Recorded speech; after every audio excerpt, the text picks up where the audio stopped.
국가로서 이스라엘 나라에 대해서 이야기하겠습니다. 국가로서 이스라엘이 완전히 지상에서 사라진 것은 AD 70년 5월 9일 로마 점령군에 의해서 예루살렘 성이 함락되고 이스라엘 국민들이 뿔뿔이 흩어져서 쫓겨났습니다. 그 자리에 블레셋 사람들이 거의 차지했습니다. 블레셋 사람이 요즘 말하는 팔레스틴입니다. 블레셋, 팔레스틴 발음이 비슷하지요? 세계에 흩어져서 각자 살아갔는데 다시 국가로서 세워진 것은 1948년 5월 13일 우리 대한민국 건국보다 석 달 이틀 빨랐습니다. 대한민국은 48년 8월 15일 건국을 선포했고 이스라엘은 1948년 5월 13일 저 시골 농협 같은 허름한 건물 2층에서 국가를 선포했습니다. 그때 수상이 아주 훌륭한 수상이랬습니다. 벵구리온이라는 수상인데 학력은 없었는데 경륜이 있어서 국가 건설을 선포하면서 아모스서 마지막 장 마지막 절을 읽으면서 국가 선포했습니다. 근데 이스라엘이 참 특이한 것은 48년 5월 13일 나라 세우기 전에 공과대학을 먼저 세웠습니다. 이 텔아비브 공과대학인데요. 그 공과대학 출신들이 노벨상을 많이 받았습니다. 근데 나라는 세웠는데 고민거리가 있는 겁니다. 석유가 없어요. 중동은 나라마다 석유가 펑펑 쏟아지는 나라인데 이스라엘 나라는 석유도 없고 가스도 없어서 이 에너지를 어떻게 해결하느냐. 그간 70년 동안 고생 많이 했습니다. 그런데 최근에 석유가 엄청 발견이 돼서 국제적인 여론으로 나라 자체가 노다지 위에 앉아 있다. 예를 들어서 중동에 석유 제일 많이 매장된 나라가 사우디아라비아입니다. 2650억 배럴. 한 배를 가는 석유통 있지요, 석유통. 석유통 하나가 한 배럴입니다. 사우디아라비아가 2650억 배럴인데 유대에서 이번에 새로 발견한 그 석유 매장량은 2500억 배럴. 세계에서 두 번째 많은 석유 매장량을 최근에 발견했습니다. 근데 어떻게 그렇게 됐느냐? 70년 동안 석유 없이 온갖 고생을 다하면서 중동 국가들이 이스라엘을 미워해서 석유를 안 파니까 멀리 아프리카 앙고라에서 석유 사오고 남미 콜롬비아에서 사오고 북구의 노르웨이 이런 데서 멀리서 석유를 구해오니까 석유값이 막 비싸고 전기료가 엄청 비쌌습니다. 고생을 했는데 거기 석유를 발견하게 된 그 과정이 참 흥미롭습니다.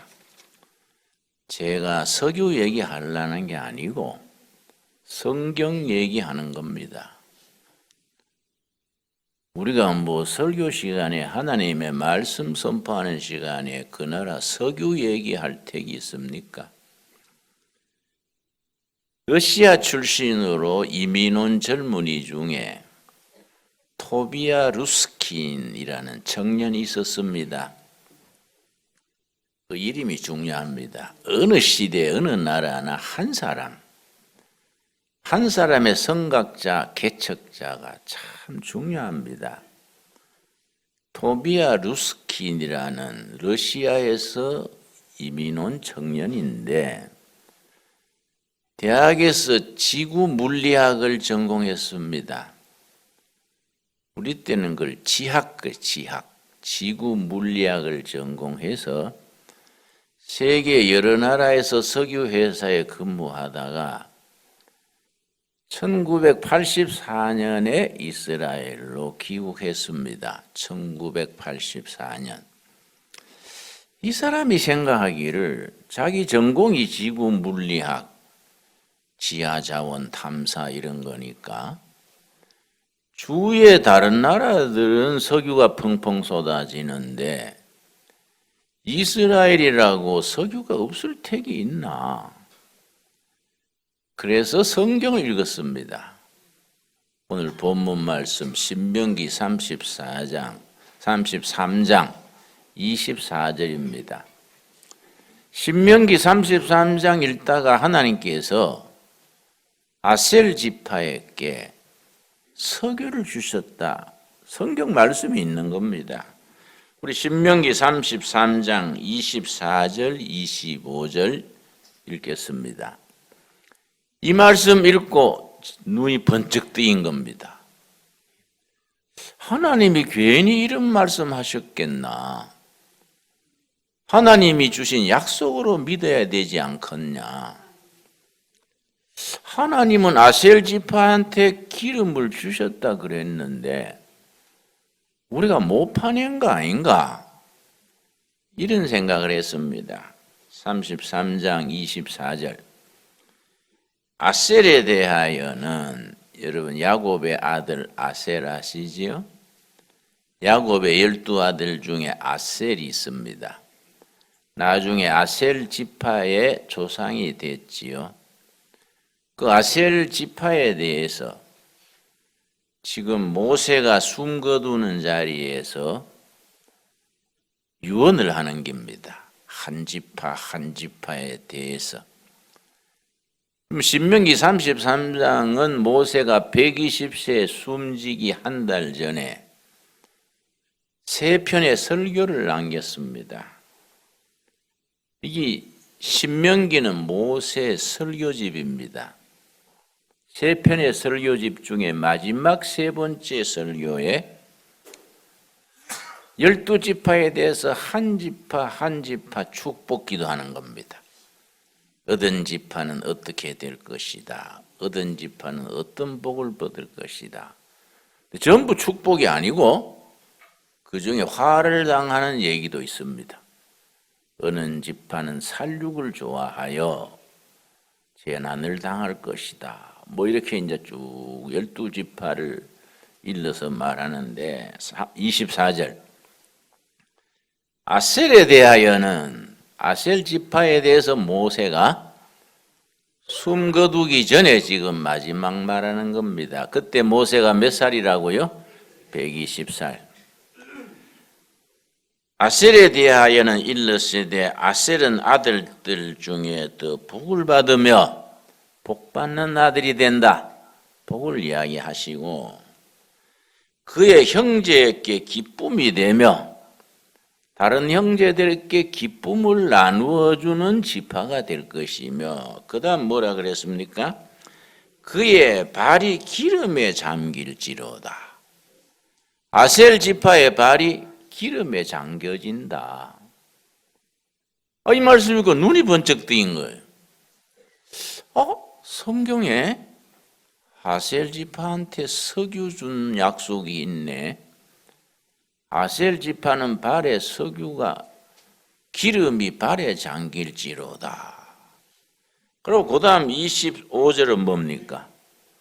너 문빗장은 철과 놋이 될 것이니 너가 사는 날을 따라서 능력이 있으리로다.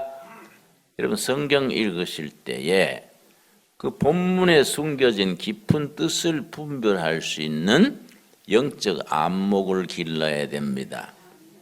25절을 요즘말로 뭐라고 표현하면 됩니까?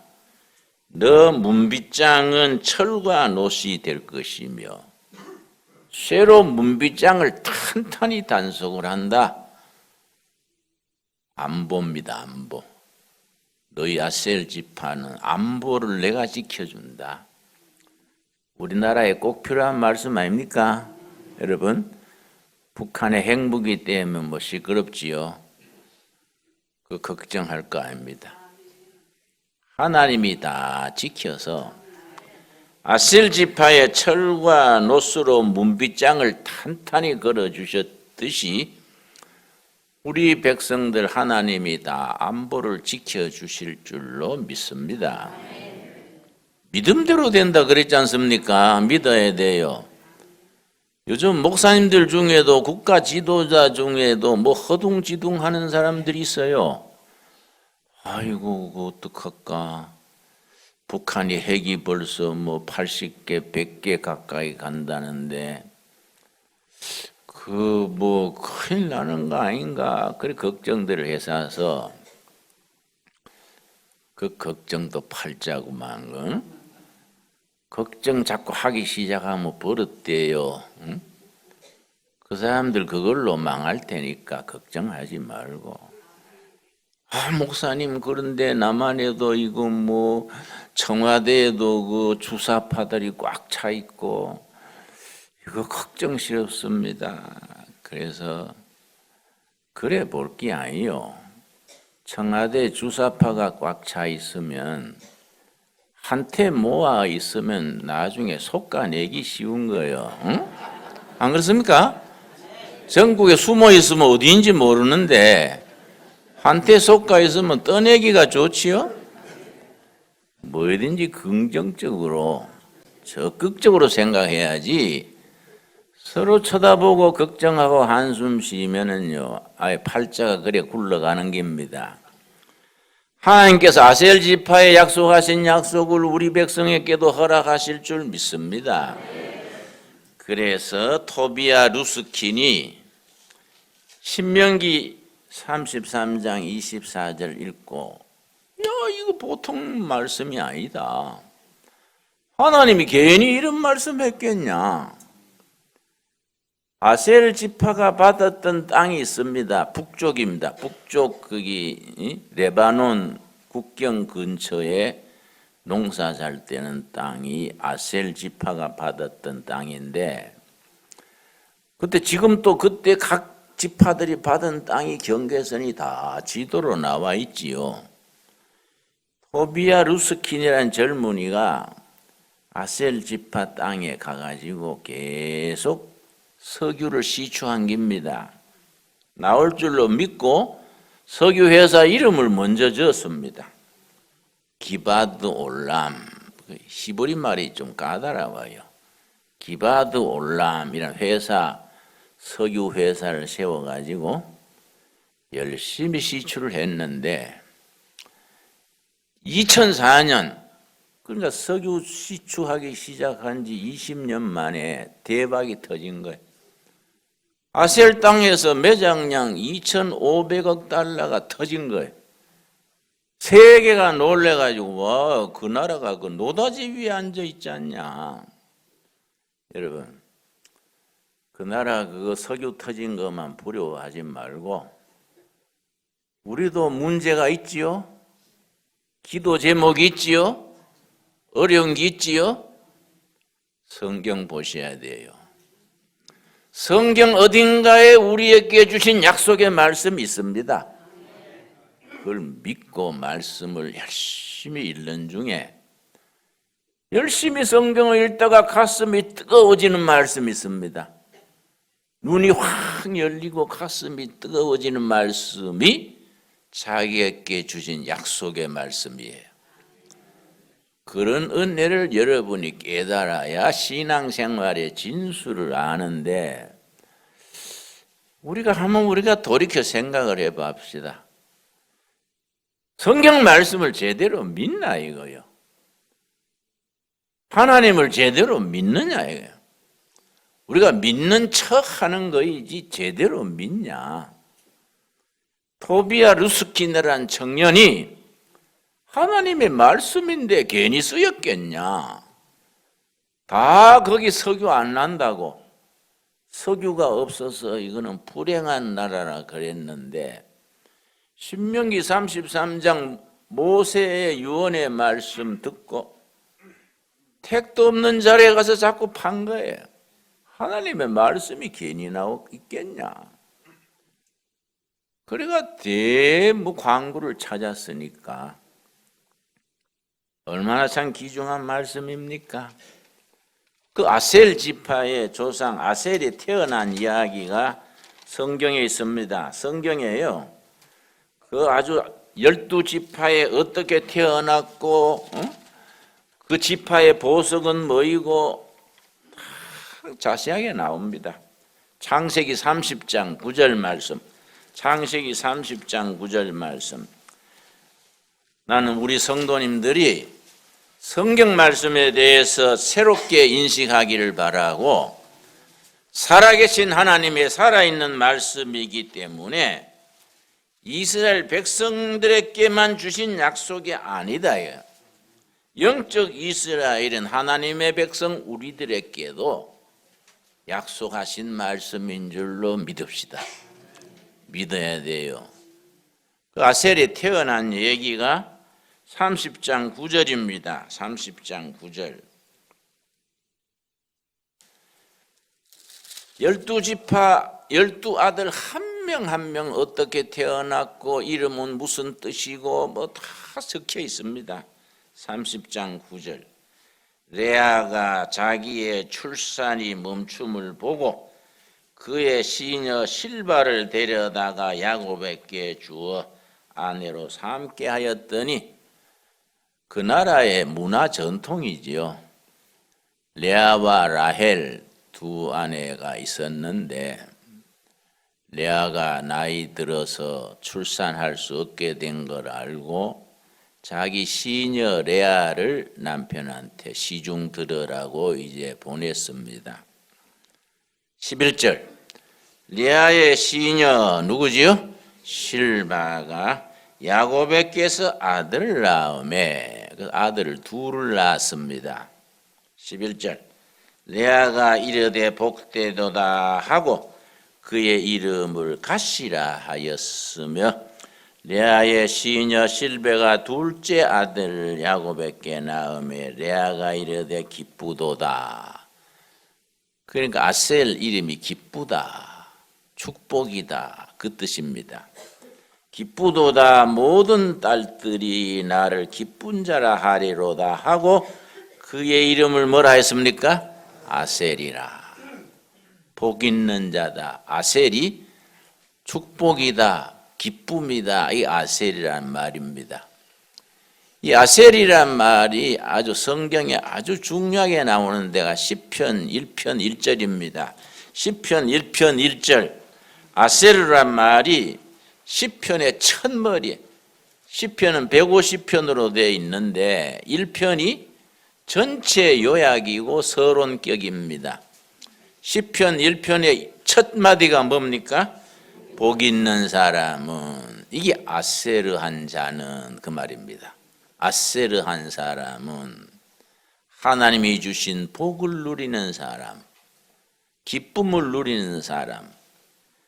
아셀이 있는 자는, 아셀이 있는 자는 악인들의 길을 따르지 아니하며 죄인들의 길에 서지 아니하며 오만한 자의 자리에 앉지 아니하고, 어떤 복입니까? 오직 여호와의 율법을 즐거워하여 그의 율법을 주야로 묵상하는 자로다. 그럼 성경의 묵상을 잘 이해해야 됩니다. 속으로 이렇게 생각하는 게 묵상이 아닙니다. 성경의 묵상은 정확하게 표현하면 읊조린다. 자기 말씀이 자기 말이 자기 귀에만 들릴 정도로 복 있는 사람은 악인들의 꾀를 쫓지 아니하며 자기 말이 자기 귀에 들릴 정도로 읊조리는 것을 묵상하는 자라 그럽니다. 아세르 하는 자는 복이 있는데 여호와의 말씀을 밤낮으로 읊조리는 자다. 그에게 어떤 복이 있느냐? 3절입니다. 3절. 그는 시냇가에 심은 나무가 철을 따라 열매를 맺으며 그 잎사귀가 마르지 아니함 같으니 그가 하는 모든 일이 형통하리로다. 시냇가에 심겨진 나무. 나무가 물가에 있으니까 물 근원이 가까워서 가뭄에도 늘 물을 공급받아서 잎이 늘 푸르고 열매를 맺지요. 성경에 물 그러면 성령입니다. 성령. 떡 그러면 말씀이고. 이해하시지요? 아세르 하는 자는 복이 있다. 하나님의 말씀을 밤낮으로 읊조리는 자다. 그 사람은 어떤 복이냐? 시냇가에 심은 나무가 물 근원이 가까워서 늘 물을 공급받아서 잎이 푸르고 열매 맺듯이 성령님과 교통함이 늘 끊어지지 아니해서 삶이 싱싱하고 복되고 많은 사람에게 복을 나누어 주는 자가 된다. 그런 복을 우리가 함께 누릴 수 있게 되기를 바랍니다. 그런데 이건 이제 모세가 유언한 거이고 400년, 500년 전에 야곱이, 아셀이 야곱의 아들 아닙니까? 야곱이 137세에 숨을 거두면서 12아들을 머리맡에 다 불러놓고 아들 하나하나 기도했습니다. 창세기 49장입니다. 창세기 49장. 그때에 축복하신 거하고 400년, 500년 뒤에 모세가 축복한 거하고 아주 비슷한 겁니다. 성경을 그래 연결해서 읽으면 깜짝 놀라는 거지요. 야, 그 400년, 500년 뒤에 기도하고 전의 기도가 어떻게 하나의 맥으로 이어질까? 성경은 그래서 위대한 책입니다. 자, 창세기 49장 1절. 야곱이 그의 아들들을 불러 이르되 너희는 모이라. 너희가 후일에 당할 일을 내가 너희에게 이르리라. 숨거두기 직전에 지금 아들 한 명 한 명에 말하는 겁니다. 2절. 너희는 모여들으라. 이스라엘의 아들들아 너희 아버지 이스라엘께 들을지어다. 그런데 아셀에 대해서 뭐라고 말했습니까? 20절 말씀. 창세기 49장 20절에 아셀에 대해서 야곱이 지금 유언 기도하는 겁니다. 20절. 아셀에께서 나는 먹을 것은 기름진 것이라 그가 왕의 수라상을 차지하리로다. 거기는 레바논 국경지대에 이스라엘 국토는요 남쪽으로 내려올수록 메마르고 북쪽으로 올라갈수록 땅이 비옥합니다. 그 아셀 지파는 저 북쪽에 레바논 국경지대의 땅을 받았는데 땅이 비옥해서 거기에서 나는 곡물이 아주 풍성하다.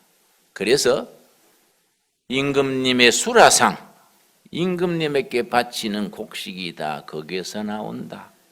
아셀 지파 땅에서 난다는 겁니다. 그래서 12지파가 다 상징이 있습니다.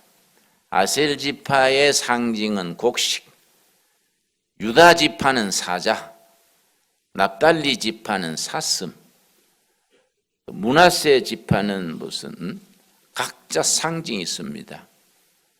에브라임 지파는 무슨 상징? 그 상징대로 다 있습니다.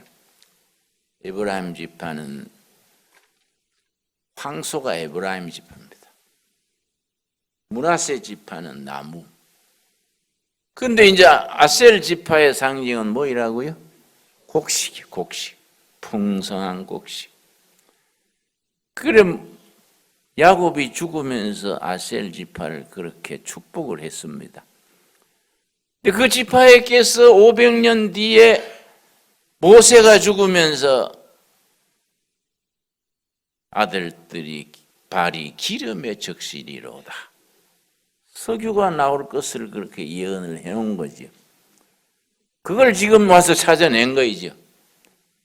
2004년에 그걸 찾아내가지고 아주 세계적인 뉴스입니다. 지금은 이스라엘의 석유 자립하고도 남아서 수출을 합니다.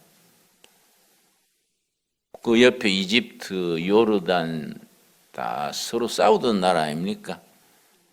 요르단이만 해도 뭐 100만 달러치 수출을 하고 터키란 곳에도 수출을 합니다. 서로 옛날에 싸우던 나라인데 석유가 펑펑 쏟아지니까 다 자립하고도 남아서 수출을 합니다. 하나님께서 말씀 속에 주신 이 약속을 우리가 믿어야 됩니다. 아셀 지파에 보석이 있습니다. 12지파가 다 보석이 있어요. 그 대제사장이 유대 달력으로 7월 10일에 지성소로 들어가는데 제사복을 입고 가슴에 12보석을 달고 들어갑니다. 12보석이 위로 석줄, 밑으로 넉줄, 보석 12개가 달렸는데 보석 하나하나에 지파의 이름이 씌어져 있습니다. 그런데 아셀 지파는 무슨 보석이냐? 출애굽기 28장 20절입니다. 출애굽기 28장 20절 말씀. 보석 하나하나가 그 지파의 성격과 또 통해요. 이 성경 읽는 깊이입니다. 그 지파의 성격과 그 보석의 성격이 희한하게 맞아 들어가서 이런 걸 깊이 공부하면은요, 눈이 번쩍 뜨이지요. 28장 20절 말씀.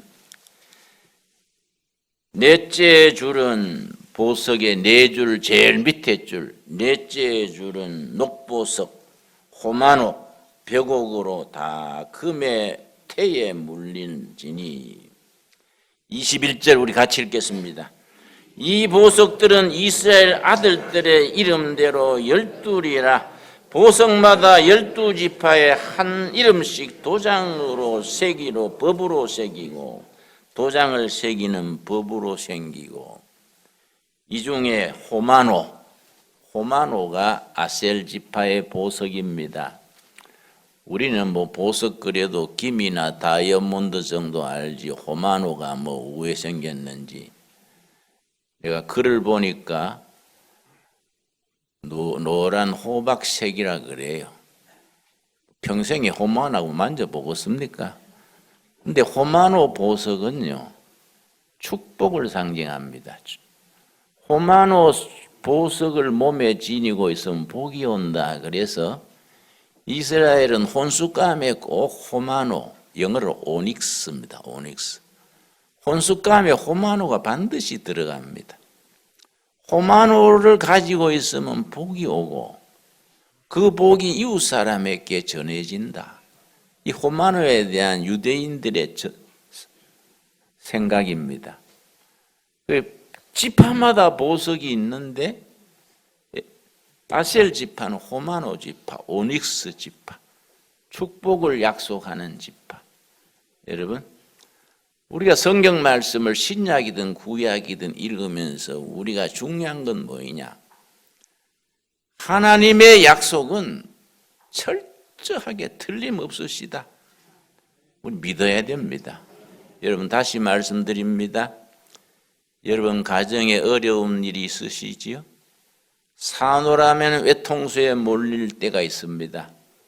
앞으로 나가지도 못하고 뒤로 나가지도 못하고 꼼짝 못할 때가 있습니다. 야, 내 인생 망가지는가? 아주 바닥에 떨어질 때가 있습니다. 그럴 때 뭐 할 때입니까? 하나님의 말씀 앞에 무릎을 꿇고 말씀 속에서 길을 찾아야 될 때입니다. 여러분, 아셀 지파의 그 지파의 상징이요, 단순합니다. 평범하고 순수한 부족입니다. 화려하지도 않고 뛰어난 것도 없고 평범한 집한데 열심히 농사짓고 소박하게 살면서 곡식을 생산해서 다른 지파들 양식도 해주고 평범하게, 여러분 평범하고 소박하게 살되 속사람이 하나님의 영으로 충실하기를 바랍니다. 동양적인 말씀으로 내공이 있다. 내공. 밖으로는 평범하고 소박한데 내공이 있어서 시험이 와도 흔들리지 않고 욕을 먹어도 마음에 그렇게 상처받지 않고 언제나 평범하고 소박한 마음으로 문제가 있으면 말씀 앞에 무릎을 꿇고 말씀해 주시는 약속을 붙들고 나가는 겁니다. 그 말씀 속에 복 있는 자는, 아세르한 자는 하나님의 말씀을 주야로 묵상하는 자로다. 어떤 복이냐? 물가에 심겨진 나무가 시절을 쫓아 물을 공급받아서 싱싱하고 열매를 맺음 같은 복이다. 여러분, 성령님과 늘 교통하면서 우리 심령이 싱싱하고 어떤 시련이 와도 흔들리지 아니하고 하나님 앞에 말씀으로 은혜에 넘쳐서 흔들림 없이 천국까지 동행할 수 있게 되기를 바랍니다. 기도하겠습니다. 주님, 은혜를 감사드립니다. 오늘 아셀 지파를 통하여 우리에게 주신 말씀 감사합니다. 우리가 어려운 일을 당할 때, 낭패한 일을 당할 때에 말씀 앞에서 길을 찾게 하여 주시옵소서. 내가 길이요 진리요 생명이라 이르신 주님이시여, 말씀에서 우리 길을 찾게 하시고 생명을 얻어 누리게 하옵시고 내가 받은 복, 내가 누리는 기쁨을 많은 사람에게 나눌 수 있는 우리들로 세워 주시옵소서. 우리가 화려하고 요란하고 그렇게 허세를 부리지 말고 있는 자리에 분수를 지키고 감사한 줄 아는 아셀 지파와 같이 평범하고 소박한 중에 살아계신 하나님의 은혜를 누리는 복된 성도들로 세워 주시옵소서. 예수님 이름 받들어 기도드렸사옵나이다. 아멘.